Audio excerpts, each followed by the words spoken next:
Okay.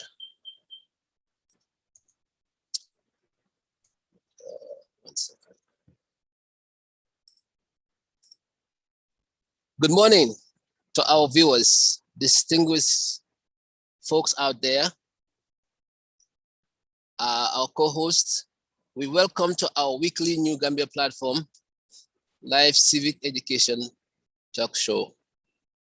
Today is September 12th, 2021, and our discussion would be on NPP and APRC coalition or alliance.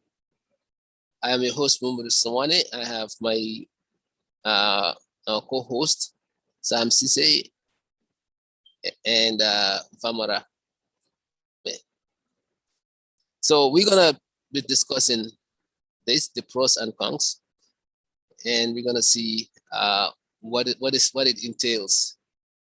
For our viewers, you can send us text messages through our Facebook page, or you can call WhatsApp number so that we can answer questions. Thank you. So, Sam, Famara, what are your takes? Yeah, thank you so much, Sawane. Good to have you again today this week as well. So thank you so much, and I want to say thank you, Sam, as well for attending. It's becoming very interesting in Gambia. This is what we've been fighting for: democracy. We have now seen a number of political parties increasing. I think now we have 18 after the National Unity Party, right? We're still 17. I don't even know the counts right now. Yeah, but it's very good to see very young politicians coming up or throwing their hearts in the ring. And then as we get closer to December 4th, we are seeing a lot of interesting developments in terms of new political parties coming on. But of course, you know, we have seen past political parties also introducing their manifesto one by one. You know, we heard about the Citizen Alliance, the 10 points. We had the UDP, and then recently we had the National Unity Party. And of course, the transformative agenda by the PDOIs was also showcased as well, you know, and many other political parties. So I think it is going to be very interesting, you know, campaigns and also election year. I think this is one of the interesting elections that we are going to see. So thank you so much. So today, as you rightly said, we're going to discuss about the recent alliance between the National People's Party, as the NPP, and the APRC, you know, which was actually declared recently after the press conference by the APRC. So it's a good advantage, as you say, in pros and advantages. There is an advantage and there is disadvantage. The advantage is that President Barrow is getting more people that are coming to support him from the APRC, because on the whole, at the beginning, we are not sure whether APRC was going to put up a candidate or not. And they were saying Jammeh was coming back. We had a lot of those pronouncements several times, but Jammeh never came back. And we still have the interim leader as Fabakary Tombong as the APRC. But as time goes on, they realize that elections are getting closer and we still don't have a leader as a political party. And then also, I mean, they are also having some financial constraints that is going to make it difficult for the party to, you know, do their political, you know, obligations in preparation for the elections. So with this merger with the MPP or the alliance with the MPP, it's one way of advantage is that because APRC now is now attaching themselves to the NPP, and which obviously the leader of the NPP is the president of the republic right now. So the advantage is that, you know, they can do what they want to do, some of their activities that they want to do that they could not do for many times. So right now, the NPP will provide them with the resources they need. And like we've already seen, the vehicles have been returned back to them. And then hopefully they got some money as well to do some of their small activities that they need to do.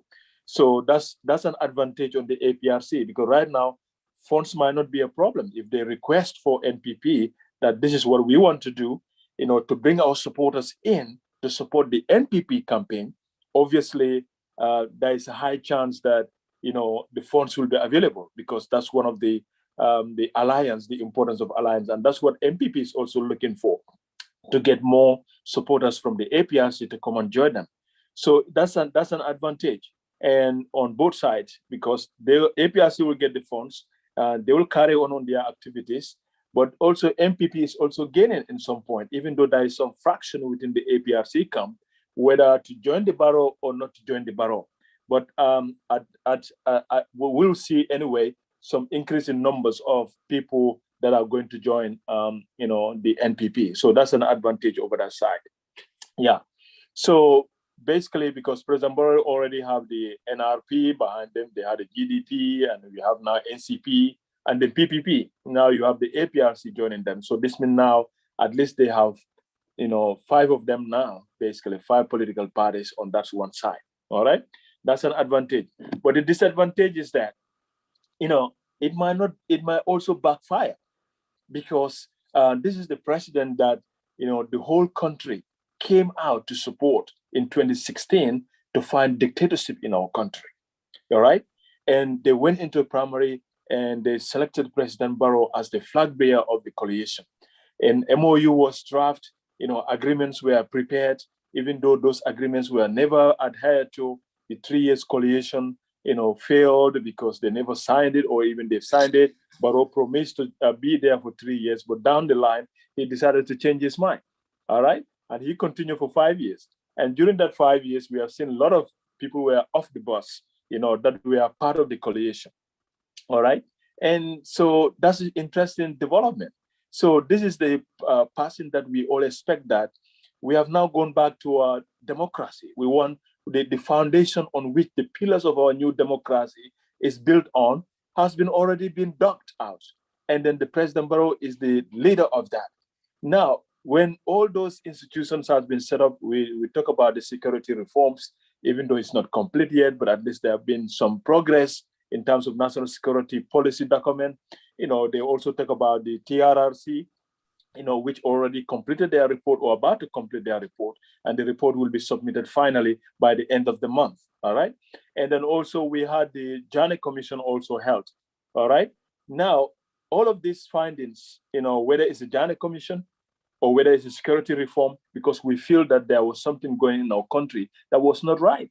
We have seen high school dropouts that becomes generals and majors in the National Army, and they have been used, by the dictator to do certain things, in the country that was not in accordance with the law. All right. We have seen the Janney Commission report, how much land Jammeh got, and some of these lands were given to him, yes, but some of them were confiscated from people. All right. And we have seen the TRRC report, the hearing from the TRRC, how some victims were, how they went through, as a citizen in the hands of, a government that is supposed to protect them, did not do what they're supposed to do. So now, ahead of all those, the TRRC finished, but the report is not even there yet. And the Janney Commission has already been done. The recommendation was set up, even though it was not fully implemented as people envisaged, because some of the white paper has, omitted some people or people who were, blamed for doing certain things in our country. All right. So now President Barrow coming to form an alliance with a party that was headed by a dictator, former President Yahya Jammeh. And then even ahead of when the TRC is supposed to provide their report. If this was 2016, that MPP was doing alliance with APRC, we would have said, yes, that the timing was okay because TRC is over. Probably, reconciliation has already been done. Then it's okay to do that. But this one is not been done yet. So this means the president has put the cart before the horse in our case. So victims are really not happy with this alliance right now, because it's okay, because APRC supporters, they are Gambians. They can belong to any political party they would like. That's their right. They can go to MPP, they can do that. But I think it's so quick for the president, the coalition government, to align themselves with the party itself. I'm talking about APRC as a party, not the supporters. The supporters are free to go anywhere they want to go. All right. But the party, I think, is too early for the presidents to align themselves with the political party, APRC as a political party. And I think APRC has actually seen this coming. You know what I'm saying? Because they know what Jammeh did, even though they disagree with it, but they know some of them, obviously, Jammeh did it. And the previous government did it, obviously.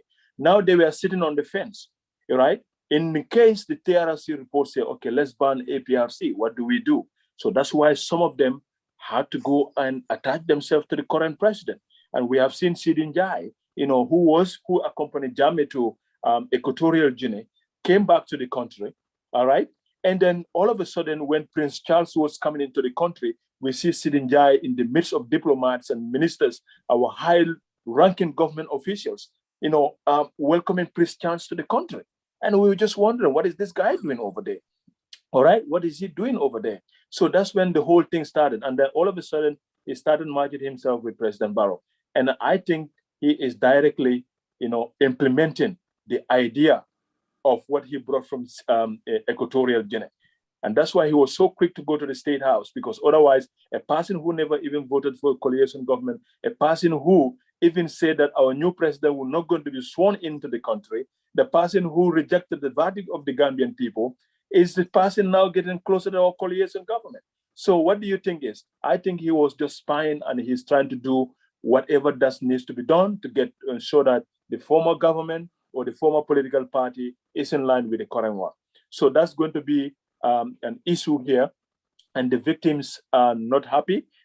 So that's the disadvantage that is going to backfire on the NPP and the President Barrow, because right now, if we talk about reconciliation, as they always say in their camp over there, you cannot do reconciliation leaving the victims behind. It's not possible. You cannot, APRC joining NPP, it's not a reconciliation. It's not a reconciliation. Reconciliation, the victims have to be in the central. They are integral part of the process. Once you leave them behind, no matter what you do on the other side, it's not reconciliation. You are only trying to win supporters to come over to your side to win, but you are not reconciling. And the more victims are seen, they are being suppressed or they are being, marginalized, it's not going to be good. So in my view, those are the disadvantages compared to advantages that it's going to bring on the two parties on the other side. So thank you so much. Excellent, excellent. Thank you, Famara. Very interesting point. Sam, what do you have to add? Thanks. Thank you, Famara. Famara gave a lot of details, really a lot of details, and I really commend him for that, which is going to make me talk probably less because he said quite a bit. The pros and cons for this, the way I look at it, very similar to the way Famara was talking. Right up front, the pros. What is the advantage for President Barrow to form an alliance with APRC or coalition with them? One is for both of them, they both have benefits there, because NPP alone may find it very difficult to win the election in December. While on the other hand, APRC is also sitting in a corner. Their leader is not here. Jammeh is not there. And I don't know that there's anybody amongst them that is fit to stand as a flag bearer and run this country and be a president in the country. So for them to merge, I can see a benefit for both of them. That is a good benefit for both of them because NPP will now have some APRC supporters, probably not all of them, because the question is the entire APRC party behind this? Or was that something done by the leadership team only the executives? If the executives are in for it, got money for it, got vehicles, they're happy. Well, the people that are going to vote are the question. If they are not happy, if they are not with it, they are not going to vote. And so that's a disadvantage here. But again, the advantage is them coming together. There's a benefit for both, mutual benefit for both of them. All right, so we go to, that's as far as I can go with that, or I would go with that. I think there are more disadvantages than advantages. The disadvantages are quite a bit, and Farmer mentioned pretty much a lot of them here. What I would add to what Farmer said is this is, I think it's a premature move to merge these two at this time, especially without seeing the TRRC report, without publishing and knowing what that is, and allowing the president to take action on the TRRC recommendations. None of that happened yet, and he's forming a coalition with APRC. So it's very strange, and I think it can come back and bite them, but we'll yet to see that. If I look at other things, questions that come to my mind, and what the international community will also look at, and what Gambian voters will look at, how is this going to impact our country? Very, very important. How is it going to make us any better? We've seen APRC government for 22 years. Then we've seen Barrow's government for the past 4 to 5 years. We've seen that now. And I think a lot of people can make a judgment out of this. And a lot of people will be saying, you know what, it's time to give chance to someone else. Let's vote for someone else to come and rule this country rather than NPP or APRC, or even a combination of both. Because in my mind, there's a lot of questions that's going to be asked, and a lot of disadvantage there. Like Vamara mentioned, the victims are sitting at the corner and waiting to hear, to see what the TRRC recommendations are and what is the president going to do about that. That is one thing that they are waiting for. And they will continue to wait and see when that happens, and what the president is going to do is going to make a big difference as well. All right, so in either direction the president goes may still come back and bite him. Okay, either directions. If he takes the TRRC recommendations, so it is a catch-22. It's going to be a catch-22 for the president. If he takes TRRC recommendations and deal with the perpetrators during the MS regime and want to hold everybody accountable and play justice or allow justice to prevail, well, it's going to impact APRC a lot. And their people can withdraw out of PNPP, may not vote for them. All right. On the other side, if he failed to implement the TRRC recommendations, what's going to happen is a lot of people are going to be upset. A lot of people, starting with the victims, their families, and all the people that support the victims are going to be very upset that how can this happen? With all the things that we've heard the truth. We've heard all the people, the witnesses that testified at the TRRC. We've heard what they did. We've heard what they said they did and what happened. So people know all of that. And for all of that work to be done for nothing, I think is bad for our country. Is bad leadership, is bad for democracy. It's just like you're opening the door for people. It's just like you're telling people it's okay to kill people. It's okay to do this. It's okay to do all those bad things. And at the end of the day, I'm going to set you free. That's really bad. So these are disadvantages. That's why the president will find himself on the catch-22. Which two is he going to catch? So that's going to be the question there. Now, if I think about this, is this good for our economy? If you look at the international community, they've been helping Gambia fight for democracy a long time. All right. So during Jammeh's regime, they wanted Jammeh out a long time ago. And that didn't happen until 2016. They all rallied behind Gambia and said, we're going to support you now. We're going to pour some money. We're going to give you all funds that you need to do whatever you need to do to bring peace and stability and democracy in the country. And for the international community to see that now, not only Barrow's government has been power in governance for 4 years now, going to 5, without implementing some of the things that they needed to do, from not only from the MOU, but the manifesto, but also what the expectations are from the international community. to make sure all of those get done. The security reform, civil service reform, the draft constitution is still not implemented, it's still not done. So what have they accomplished from their goals? This is a big question for people. What have they accomplished? So for the international community to see that, those were not done. That's why they withheld some of their money, or they held under some of their money that they were supposed to give, because they were contingent on completion of certain things that did not get done. So, for them to see APRC and NPP come together to give power so Barrow can stay is not a good sign for the international community. I don't think they will like that, but I don't think the Gambians will like that either, because where is our economy going to go? Things like that. It's a lot of things that are involved in this. So the question is, if we see this now, as it's been announced, that these two are going to merge and become one and run for presidency or allow Barrow to continue for presidency, what are their other coalitions, are the other parties doing? That should be the question for all Gambians. What are we doing? Are they going to sit and watch them become one and go into election and have a possibility of winning? Or are they going to do something by joining together, joining hands, and look for the best interest of the country? Because that's important.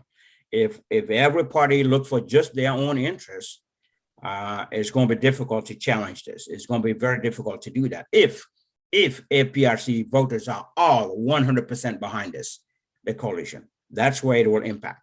If they are not all behind it, yes, we can see some of the big parties can win. It can be very close, and it's going to be very close if that happens. It's going to be very close, or it may be very close. I'll put it that way. But this is a time for Gambians to really think of what can we do. We've seen 22 years of APRC. We've seen almost 5 years of Barrow. Were they good for Gambia? If the answer is no, what should we do to get them out? And that should be the focus of Gambia and all the political parties, for the best interest of the country and not the best interest of the political parties. That's where I'll stop for now. Oh, thank you. Thank you, Sam. Wow. You guys have really, really, been on top of this. So I do have some questions, but before asking, Sam and Famara these questions, I would just like to say, have anybody seen this coming? Has any of you seen this coming? Well, it's been a rumor in the past. It's been in the talks, a rumor in the past, and usually, just like they say, where there's smoke, there's fire. So this smoke has been smoking for a while, and now we've just seen the fire, and it shouldn't be a surprise to a lot of people if they've been in tune with the latest information and all the news. So I can say that, yes, I saw this coming, but it's you didn't believe that it will happen. You saw it coming, but you didn't believe it will happen. I did not believe it will happen until I see it. Oh, it will be difficult though. Yeah. Right. But I saw it coming. Yes. Famara, you too, you saw it coming. Famara. I saw it coming, but I wasn't quite thinking it was going to happen, because what happened is, we know the president, when he came to power, he told us that he's going to fight for democracy and make sure that there is rule of law in this country. All right. So with all this is happening, I don't think it was going to happen that quick. In fact, when I see that it was going to happen, probably I was thinking it's going to be after 2021 election, not before 2021 election. Right? Because we all know that, this newfound democracy is something that we all fought for. And the reason why we came together to fight dictatorship is because what happened to us in the last 22 years was totally wrong. And that was the reason why, we all had to leave our political differences, come together and select a person, who is going to be our coalition leader. So I never thought that it was going to happen that quick. But like Sam said, the rumor has been going on, and then especially when you see somebody who were very close to the dictatorship getting close to the state house, and that's when you begin to realize that, yeah, this might be true, because basically somebody who never voted for Barrow, somebody who says the president is going to be sworn in the country, somebody who rejected the value of the Gambian people on a television, on a live interview with for a BBC and then other foreign journalists, and all of a sudden you see that person very close to the state house, that makes you think twice that something is not right here. And then you can see what is going on, especially when we started seeing some of the ministers of the former president coming back in slowly. And then slowly they started replacing some of the governors, and some of the chiefs have been there anyway. But the governors that were not there and some of the police are also coming slowly. Then we know that obviously the entire government is now controlled by the former regime. Because if you look at our National Security Council, from all the security sectors, these were people who were there in the dictatorship time. And you look at the big five. When I say the big five, the five big ministries in the country. And who are they now? They were former Jammeh, supporters. You're talking about finance. You're talking about foreign affairs. You're talking about ISIS. You're talking about interior. All right? And you're talking about what? Defense. These are all key people that were there in the struggle that victims were complaining. And in fact, some of them have already appeared in the TRRC. So now, when that happened, then we know that definitely our new coalition government found themselves in a trap. Because right now, people who are advising the president were the people who were there during the dictatorship. And these are the people who appeared in the TRRC. So they are not clean. We're not saying it's an alleged, even though it's an alleged, but they appeared on those. So now, even if the president says, I'm not going to listen to these people, what do you think? Your National Security Council comprises of people that are going to, even the TRRC report, these are the very people who are going to see and review the recommendation and advise the president on the white paper, what we need to accept and what we don't need to accept. You understand? Like the Janet Commission too. Some of the ministers that were implicated in the Janet Commission, we are the same minister that sit in that cabinet trying to review the Janet Commission report. And they wrote, they give the recommendation, or they contributed in the white paper. So, it's no surprise that some of them were exonerated from the Janet Commission. They were not implicated, even though they were implicated, but nothing happened to them. All right? So this is what is going to see. We're seeing it happening again. And even if the TRC report comes, it is the same people who are going to see. You think if I am the ISIS director and I'm implicated for torturing and all those things, and then now a report come in front of me, or I sit in a panel to decide my fate, what do you think will be my comment? So you see what I'm saying? But we were not actually thinking that this alliance will come that quick. Just to make it very short, we were surprised, because we know that President Moro already made it very clear in the beginning. Surprised and disappointed, correct? Yeah, surprised and disappointed. Yeah, surprised and disappointed. Yeah, because like I said, perpetrators and the victims are the only one that can make a reconciliation. All right. And then here we have a coalition government headed by President Barrow. I know now his party just came in. Let's forget about MPP here. Let's take MPP out. Let's just think about what President Barrow actually introduced to the, when he came in.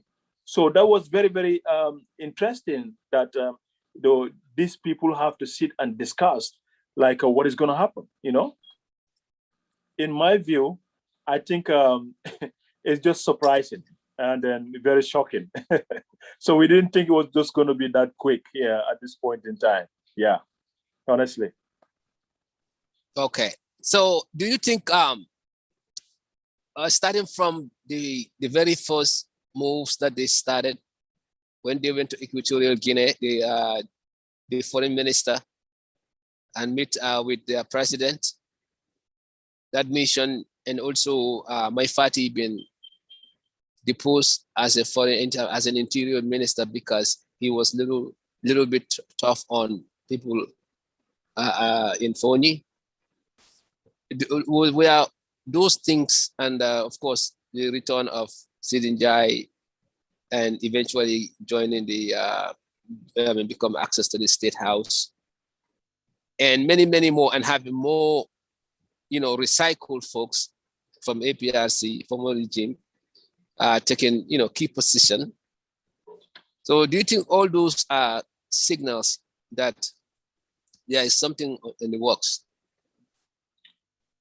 Yes, I think those are all signals as well. Obviously, when my party was an interior minister, he really got grasp of the interior ministry. Obviously, I know, especially, what the situation that happened in Foni. Obviously, the people of Foni were not happy. We heard about incidences that happened there, the death of Haruna Jata, which was rather unfortunate, and those put pressure on the government to act, because these people think, Mai and the others just came into, witch hunt, or to do whatever. They just blaming what Jame did, trying to blame whole Foni for what Jame did.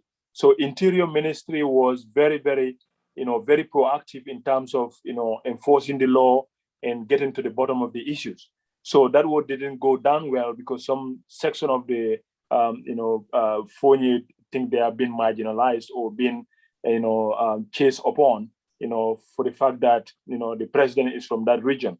So that becomes an issue. And in fact, that put pressure, I think that's where some people think is when the president say, well, if you want us to support you, if you want reconciliation, well, we have to, there was a campaign to get rid of Mai, because what he was doing did not go down with some folks. So obviously we see him, not staying that portfolio for too long. Yeah, but the coming of the order recycle and also make it more stronger. That evidently, this Jame enablers are not gone yet. They're still around. Right. Yeah. Okay. So Sam, what is it going to be like having APRC back in the driver's seat, and Barrow just being there like as a figurehead? They're controlling, dictating, and Jame is in Kanilai, dictating. What do you think Gambians, would the Gambians be able to take this? And if that is in their agreement, that's something Gambians can take? And what do you think this is in terms of our security and and all this stuff, in case they happen to win this? Yep. We never know. We never know how elections gonna turn out. Yep. You can never tell until it's all over. So anybody has a chance. Yep.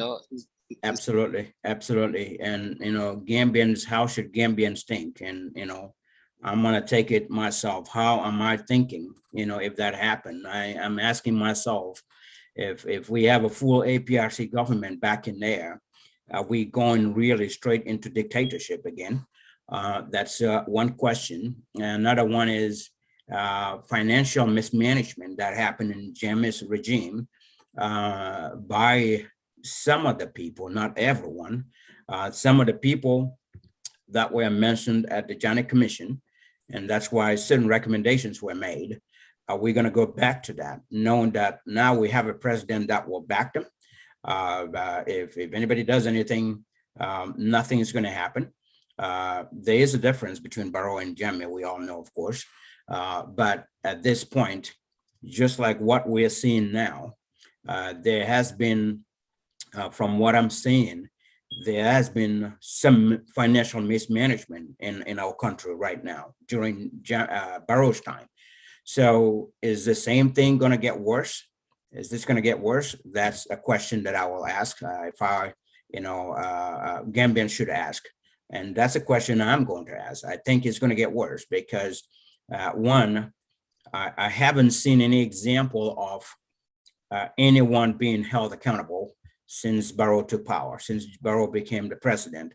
I've not seen anyone that really, particularly, was caught in financial mismanagement, arrested, prosecuted, and taken to prison, or actions taken against that person. I have not seen that.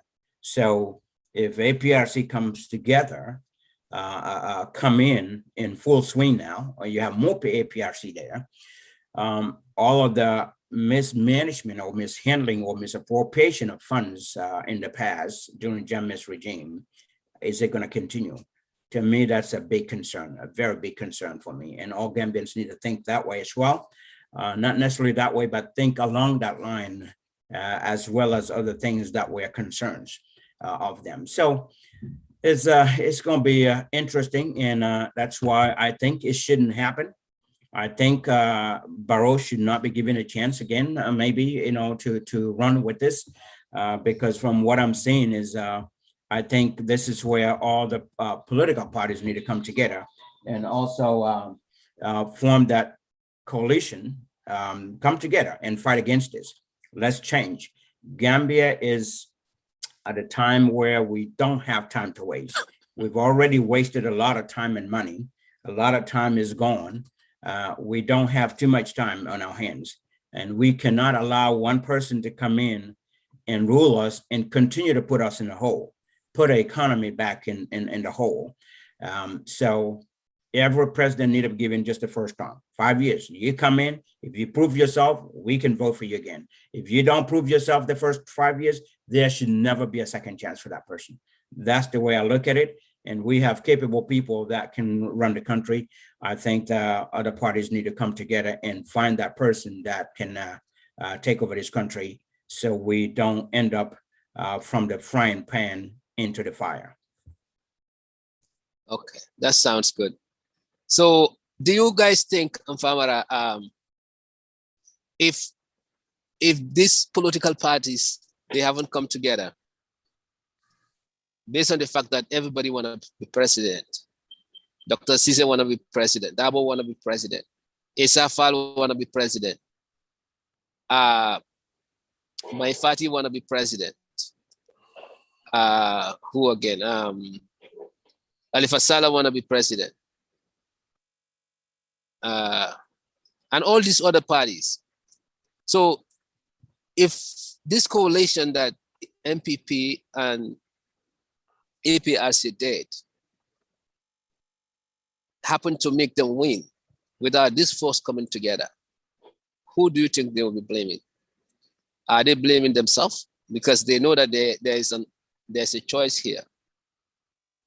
If this other team wins, they're going back to the same thing that we have. We took ourselves out of, because people don't change. So right now we can say Barrow's party is occupied mainly by APRC folks. So having to even come together would even give them more powers to dictate stuff. So they will probably be, dealing with our judiciary system. They will make changes to a lot of things. They can even make changes to the Constitution. So we have and hold us hostage again. So seeing everything on the plate, what is at stake? Can't these oppositional folks come and leave their differences aside? Come and put their ego aside. We can only have one president at a time, and not everybody can become a president. It doesn't just make sense. So can they just look at Gambia and say, you know what, the system changed that we wanted. We haven't seen it when Barrow won. Now Barrow is with APRC. So we will never see it if he continue to win. Can they hold the bull by the horn and leave everything, drop everything, and take over the country? It doesn't matter, regardless of who become the president or the flag bearer. What do you think? Yeah, I think there is no option for the oppositions. They just have to come together. And as we speak right now, there is no resistance. There is nothing like they're trying to be more personal or just totally against coalition. I don't think there is no resistance right now. So it's just a matter of formalizing it and then calling on people. Of course, we've seen a message that was on the social media that Bibi Dabo invited some opposition leaders for a meeting. Yeah, but Bibi Dabo rejected that. Yeah, he rejected that. Yeah, but that can tell you that there is no fire without smoke. There must be something cooking. But I think the opposition leaders are not resistant at all, because all of them, if you ask them, will you be able to do alliance with any political party? They say yes. It depends on whether we have the same agenda or whether they are able to accept us. That's what you hear most of the time. And I think here we are all in agreement that the APRC government is not the solution for us because of what happened in the past 22 years. They have never been, definitely. Yeah, obviously. And then we all know President Barrow came out very humble person, and then he already make it very clear that he has no experience working in the government. He's not a politician. He's a businessman. He's only here, to be here for 3 years and then he hand over power, and then go. He already make it very clear that he's not staying for too long. All right. All of this, what happened was a surprise to us that he has to dishonor the 3 years agreement, and then now went to 5 years, and within the 5 years, he now formed his political party. So all of this was a surprise for us with regards to President Barrow.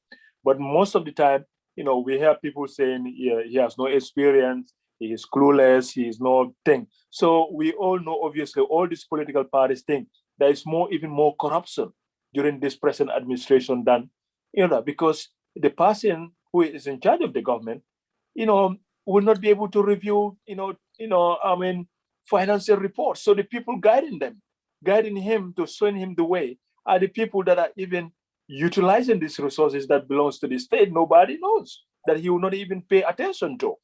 These are people who are very seasoned, civil servants. They have more experience than President Barrow, because the president already make it very clear at the beginning that I have no experience, but I'm sure with the right technicians beside me, we'll be able to do job the way they want. But we have seen a lot of people are taking advantage of his inexperience in government, taking advantage. So obviously, these opposition leaders all knew that President Barrow is not a bad president. He has a good heart for our country, but the people surrounding him are not guiding him very well. And hence the corruption, is becoming so rampant in the system. And this is why many opposition, when they tell you, some of the new political parties, when they come to power, when you ask them, why did you form your own political party? They will say the way the direction the country is going is not the right way. They will say the way the country is going is not the right way. Some will say the victims and all those things.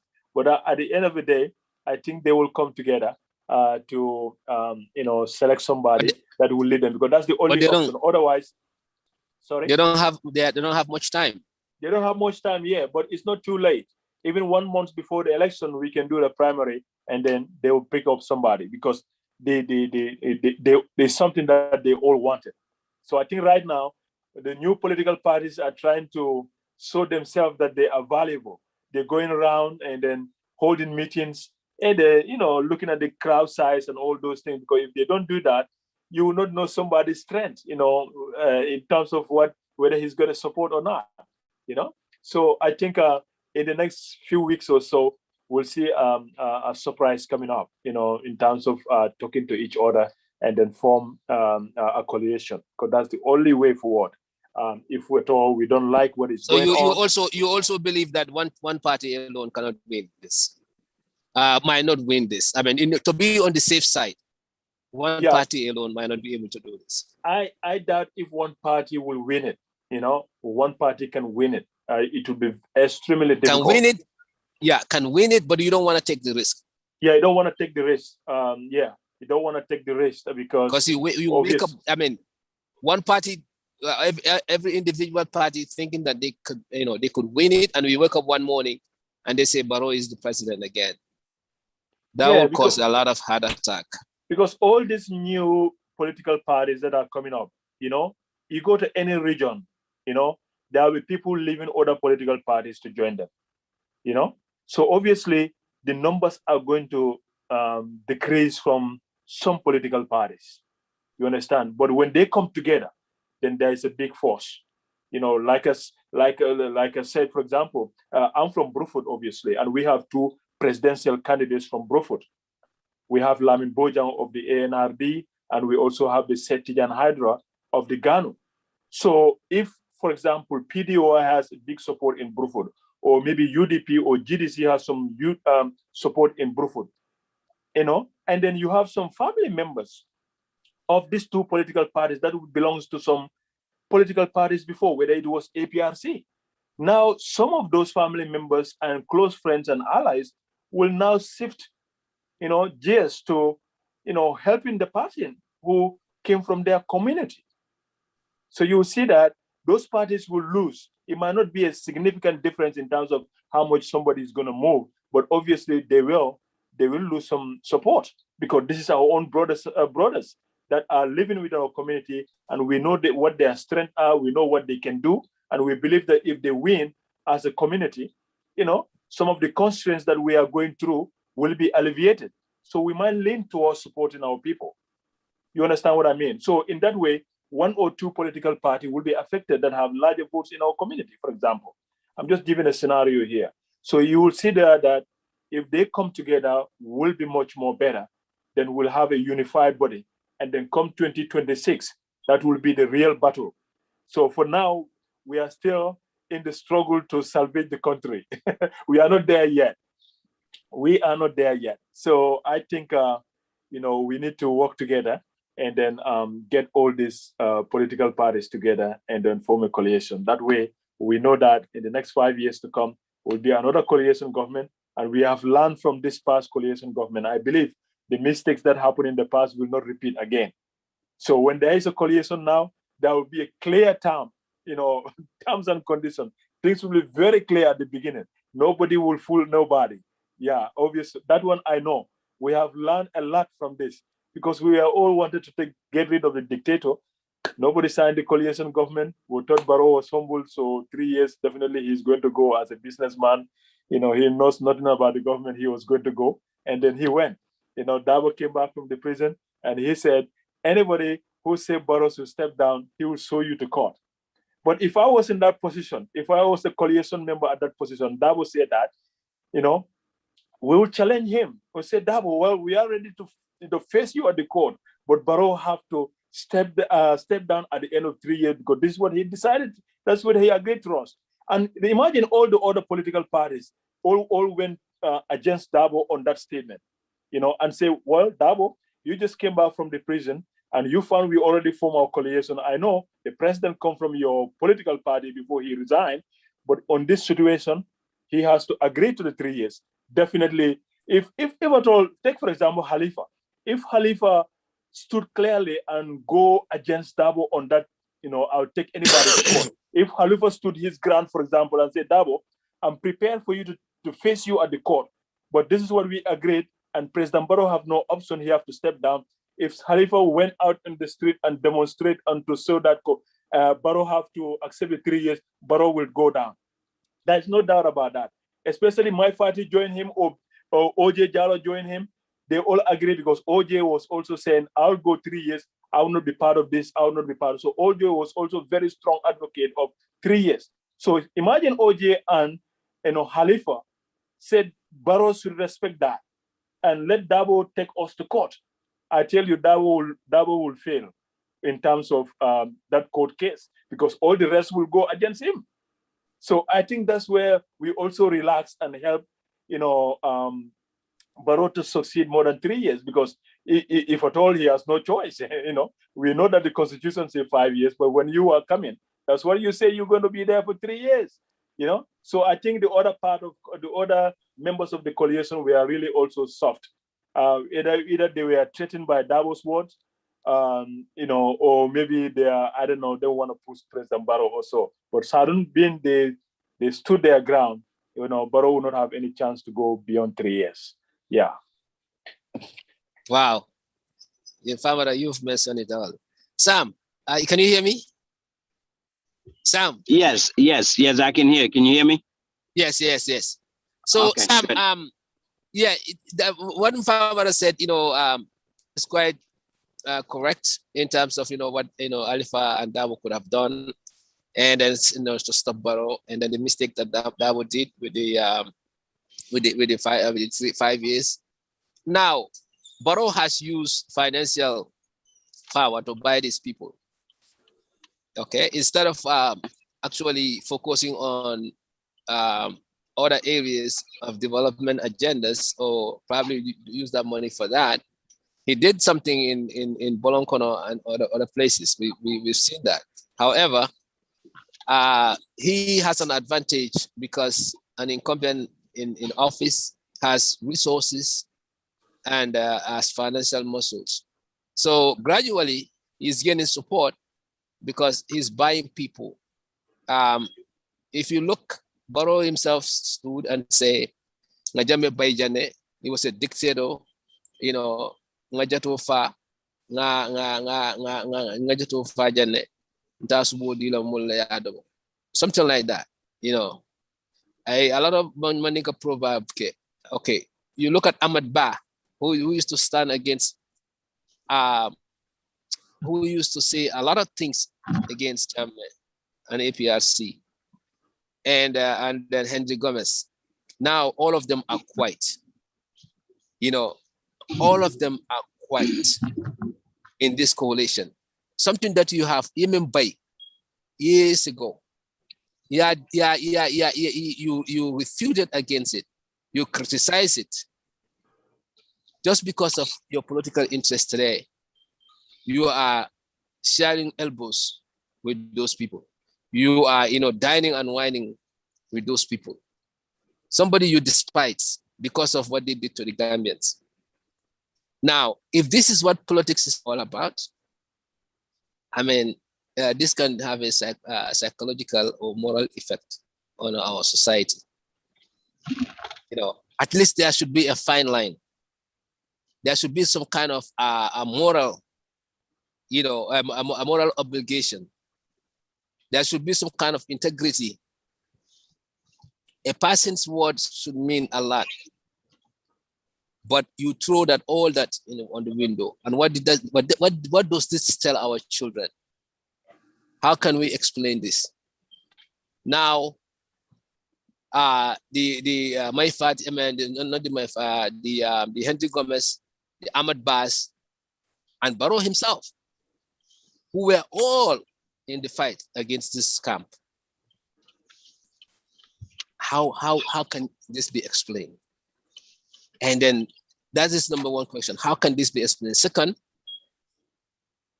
the financial muscles that has generated this support. Because these people are there because their cars were given, they were given money, their things were returned. And, everything that they did, they undo it to let them free. Even before the TRRC recommendation is implemented.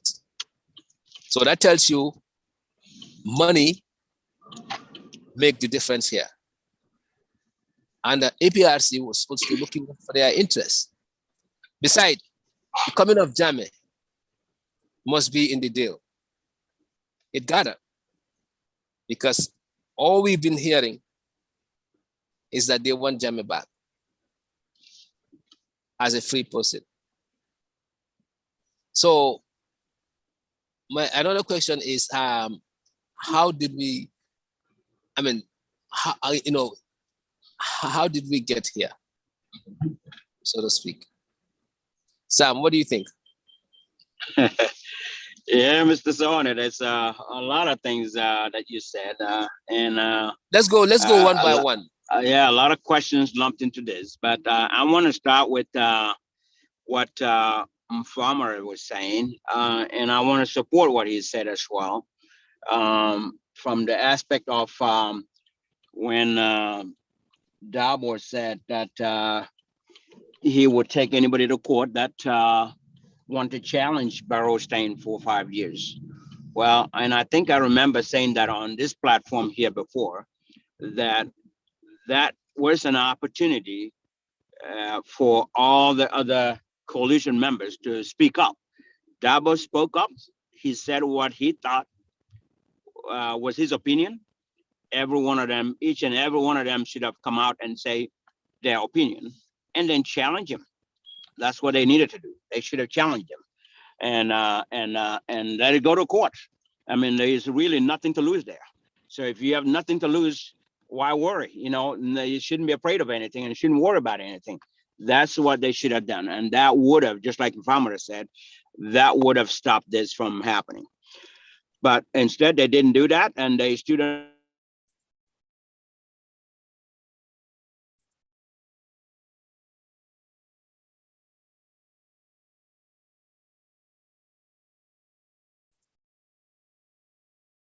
Yeah, I think we lost him, right? how did we get here and how are we going to get ourselves out of this?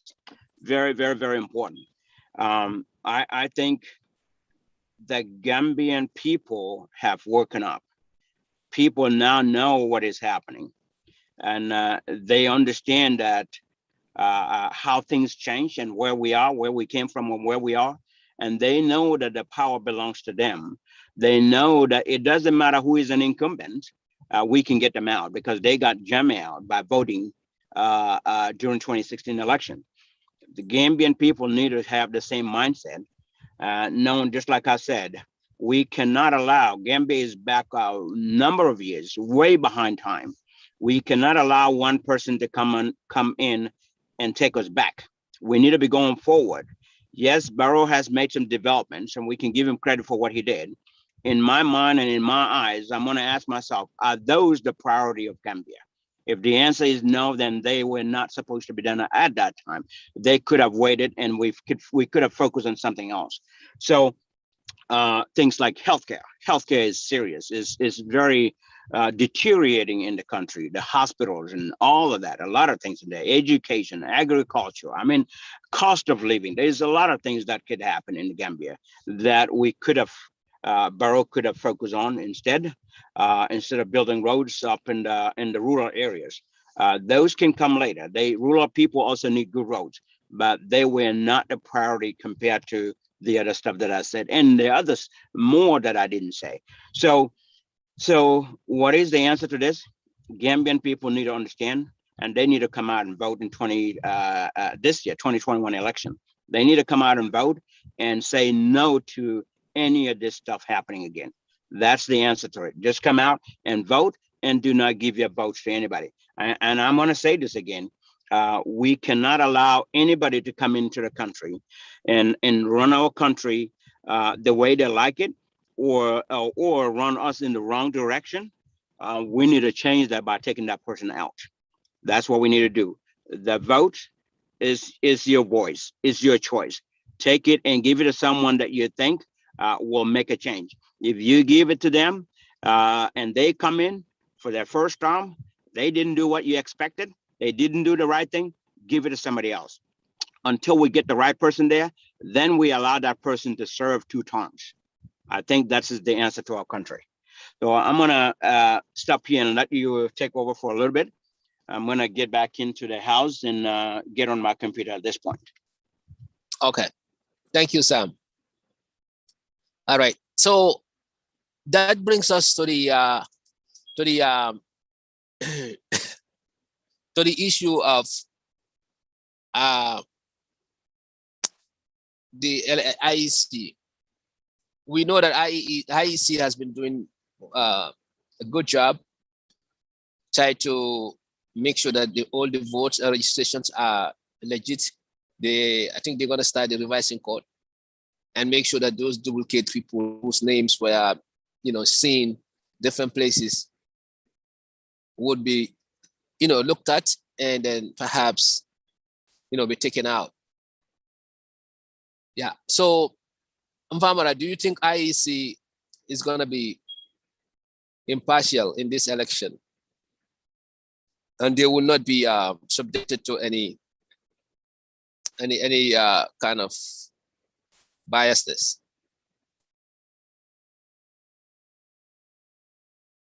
Mvamara. Mvamara. Oh, it's muted. All right.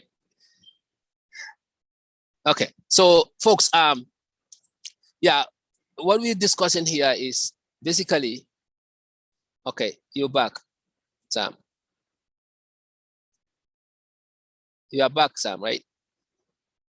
Yeah, I was trying to talk to Mvamara, you know, you moved, yeah. So Yeah, I I'm was back. saying that we're looking at IEC, right?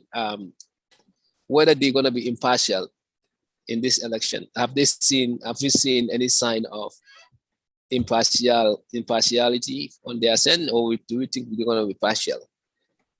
Do you have any? What is your thought on that? Because IEC means a lot in this election. Absolutely. I know it's going to be on spot counting, and everybody will have their delegates, and they will make sure that those votes that were, you know, as duplicate names will be going to the revising court, and they will try to, you know, remove those names and make sure that any illegality is there. People who are not supposed to vote do vote. I mean, don't vote. So, what is your take on IEC? You think they're gonna do the right thing? I hope so. I hope they do the right thing, but because that is what is expected of them, and that is why they're there. So, but I'll start off by saying that there has been a lot of noise in their voter registration process. I see a lot of inefficiencies in there. I don't understand how one person can be registered twice. That is a big concern, really not good at all. So all of those need to be challenged. But if they realize that there has been duplicate registrations, they immediately should have come out and published those names and do all the right things and tell people who they are and go take the right process to remove them. You know, that's what needs to happen. There's really no hide and seek in here. There's really nothing to hide here.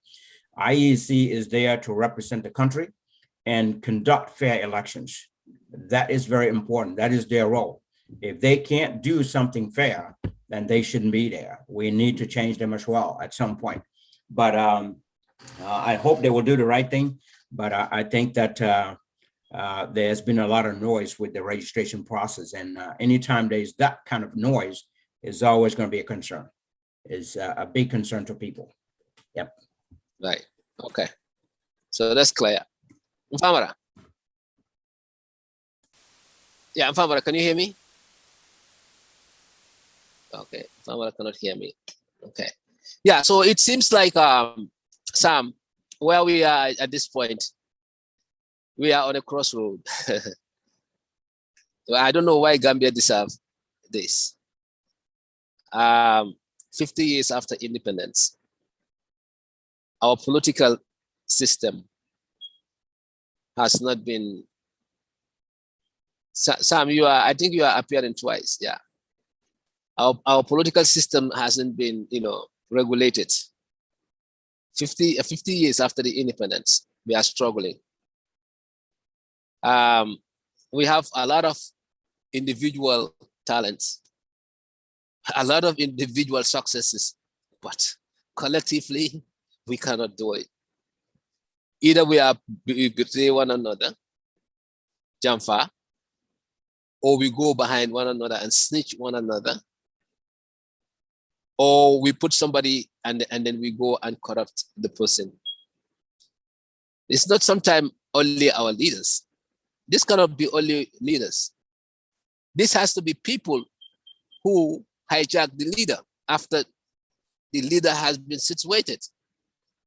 I still feel that fractions of us get closer to the leader, see, and betray us based on their own personal interests because they want their own interest, their pocket.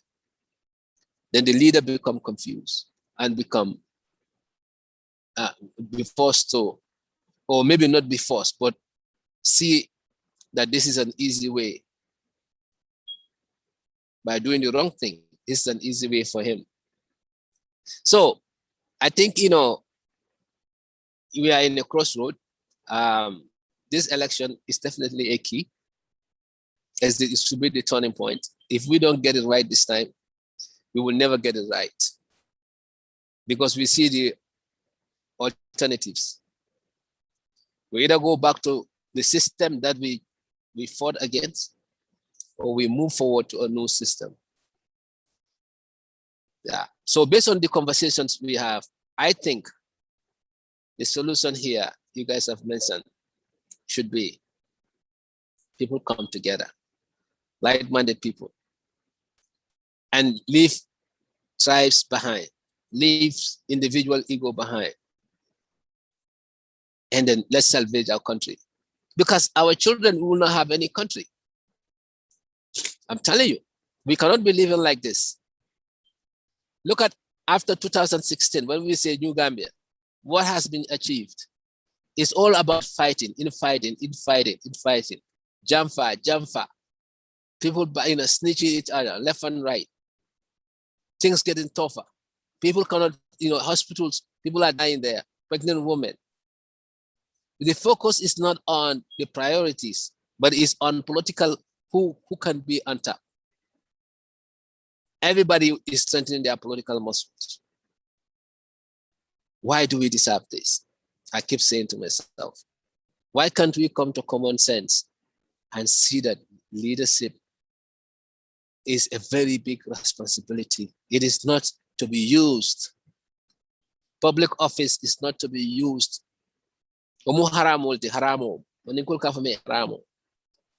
If you feed your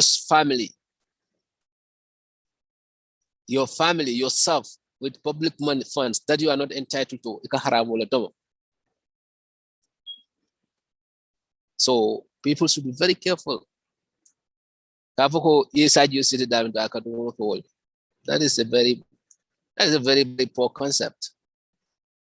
No, we should reform our system. We should come and build a new Gambia by putting collective talents together. We have a lot of talents. And then the wrong people who are into that, corruptions, back deals, we try to phase them out. I think, it needs a very big reform. We need so much reform in the way we do things. But at the end of the day, this alliance is definitely a test to us, all of us, especially the oppositional parties. Sam, what is your final take on that? Yeah, I would agree with you definitely. It all comes to leadership, and leadership is really in my heart because it's something that's very crucial. It's a very prominent position, and anybody in that position really need to serve the purpose. If you don't serve the purpose, can lead into a catastrophe or can lead into a lot of misappropriation and a lot of mismanagement.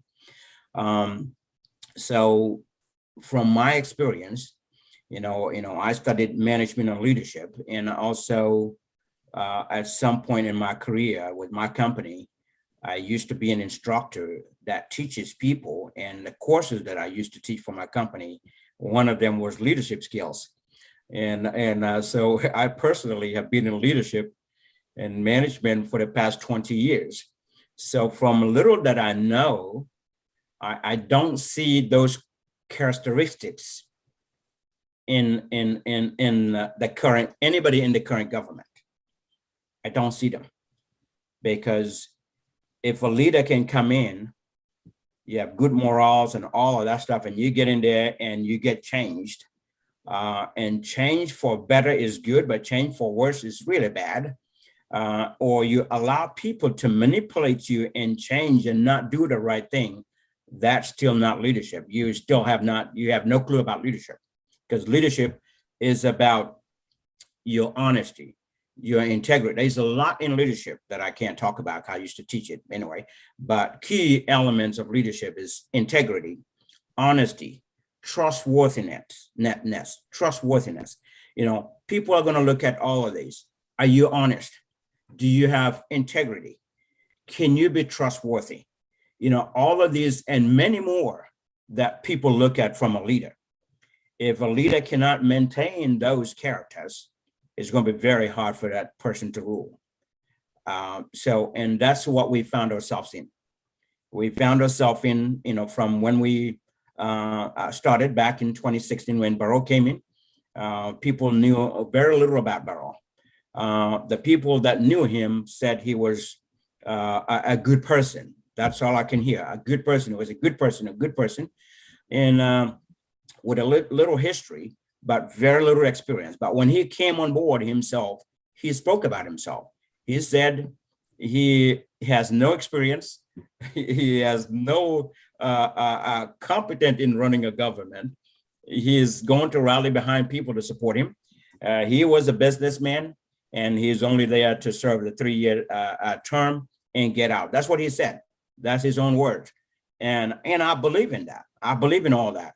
So what changed and what made him change the state for 5 years is the influence of the people surrounding him because of their own individual and personal interests. That is part of the reason. And he should not have allowed that. If you already know that you don't have the competence, you don't have the knowledge, you don't have the experience to run this, and they put you there anyway, if I were him, I would have served the intended term, that 3 years and get out, because I don't want to expose myself anymore, to people, because the longer you stay, the more people are going to know you really are incompetent. That's what happened, so selecting a leader is very important. We need to look at all of that. And that's why I said in all of this lies in Gambian people's hands, the voters' hands, those who are going to vote. We in the diaspora, I don't see us voting. If we were to vote, I would say, yes, I know I would vote for someone that I think is capable and that is going to be able to run this country. But I am not going, you and I are not going to vote, most likely not going to vote, No. In the diaspora, we're not going to vote. So we're going to have to urge the Gambian people to really think about this seriously. Think about the future of our country. Look at where we are now, and look at where we are going, now, and really give your votes to someone that is going to take this country, move this country forward, and not put us backward or not put us more in debt. That's very important. Someone that is going to look at what is priority for Gambia and follow those priorities. And prioritize those priorities also, because like I always say, Gambia has a lot of problems. We have a lot of problems, and not all the problems can be solved at one time. So it's important for any leader to comes in to sit down with your team and list the problems and prioritize them. Look at what is the number one priority for Gambia today.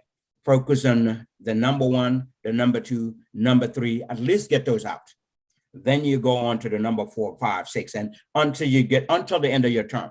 That way, the next person, incoming president, can pick up from where you left up. But if not, people are going to come in and try to do like what Barrow is doing, do some other developments that are not our priority. That means we're still behind. We're still going to continue to be behind, and we're not going to accomplish a whole lot. And unfortunately, that's a waste of time for Gambia. So that's why Gambians need to vote for the right person with the right mindset that has the experience that can move this country forward. Thank you, Sam. Thank you. Famara, what's your last words? Thank you, Sawane. Very interesting discussion. So it's not too late for the president to do what is right. Even though we did not see this MOU. So whether it is only empty politicking that President Barrow and then these people are together, we don't see anything official. You understand? But we know that the president needs to be very sensitive to the coalition government, the terms and conditions that the coalition government come into power. We need to respect that, and then. Like I said, when you talk about reconciliation, you cannot leave the victims behind. And this way, dining and whining with perpetrators is definitely very offensive when it comes to the victims. So I think that was not a good move.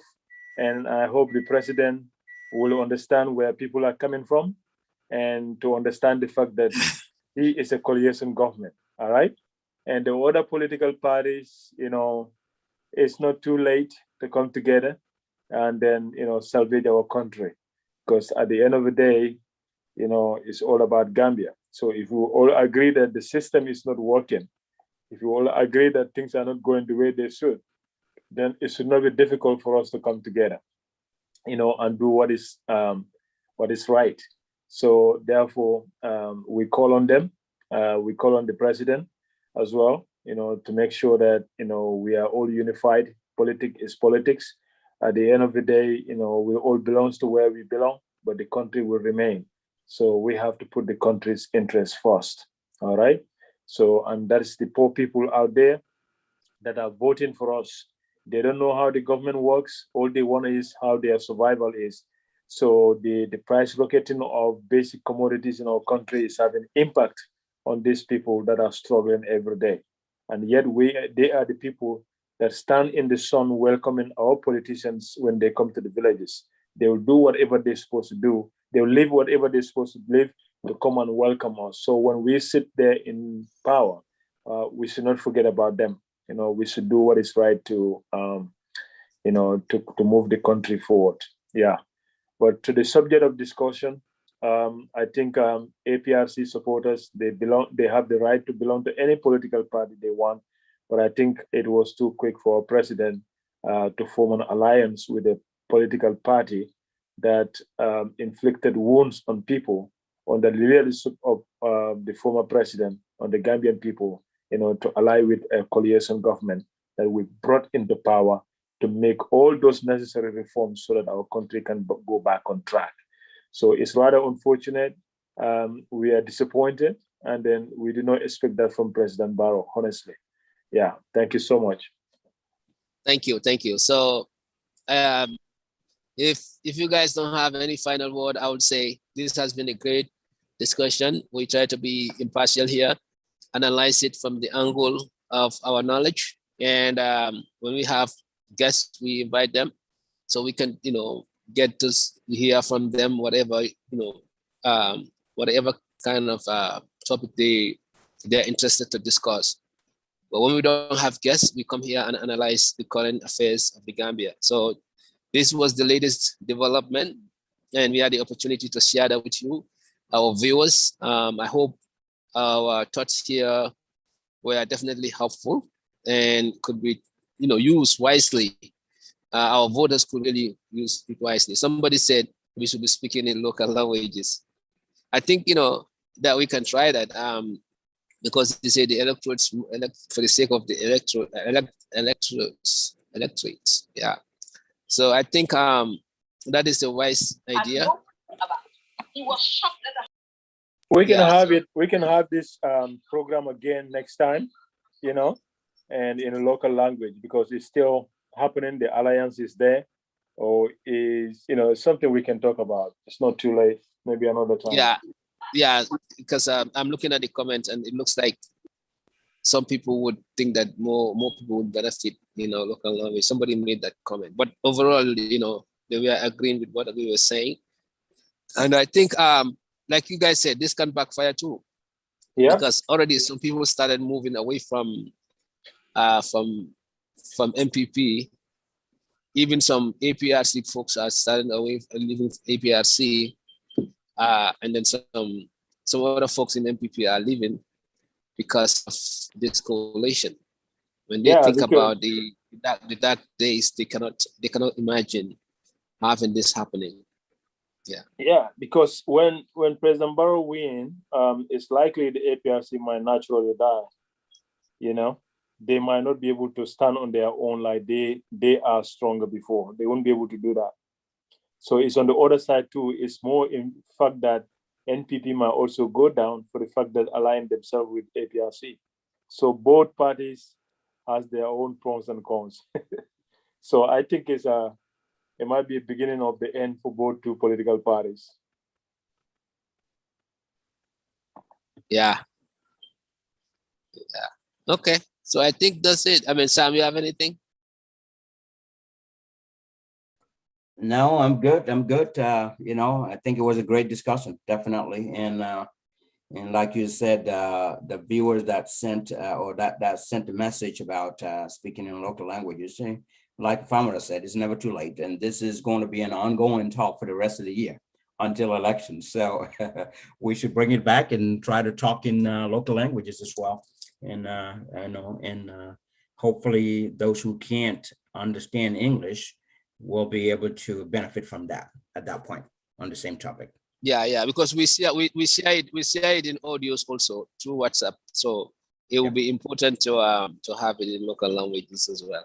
Absolutely. I think moving forward, like we should select the topics that we should be doing in local languages, especially if it has to concern people who cannot speak English as well. Yep. We can determine that before we start the show. Exactly. Yeah.